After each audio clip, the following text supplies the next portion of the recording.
ကိုပြောတယ်ပေါ့ခွဲကောင်းဆောင်မမသမီးလေးရပေါ့ဒီနေ့တရက်စားရဝင်ငွေရပေါ့နော်1000ကျော်တောင်ရနေရပေါ့ဆိုကျမတို့ဆိုလည်းပေါ့နော်ပွဲသူပွဲသားကောင်းဆောင်လေးလို့ရတော့ရမ်းလည်းဝမ်းသာတယ်ပေါ့နော်အရန်လည်းပြောရတယ်ပေါ့နော်ကျမတို့လည်းအခုလက်ရှိမှာတော့စူးစမ်းနေတယ်ကျမတို့ဆိုတော့ဒါမမသမီးလေးတို့တော့ပြန်တော့ပြင်းသားတွေစူးစမ်းနေပေါ့နော်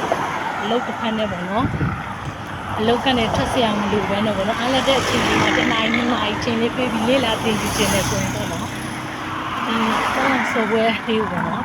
Play Store မှာ download ဆွဲပြီးတော့ဗောနော်အားမဲ့အကောက်ဖွင့်ခြင်းနဲ့ဆိုလို့ရှိရင်ဗောနော်ဆက်သွယ်လာလို့ရတယ်နော်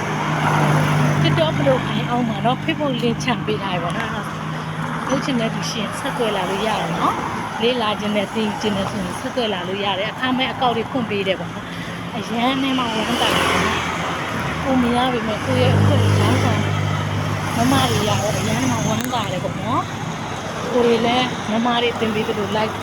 စူးစမ်းနေတယ်ပေါ့နော်အရန်ကိုမှဝမ်း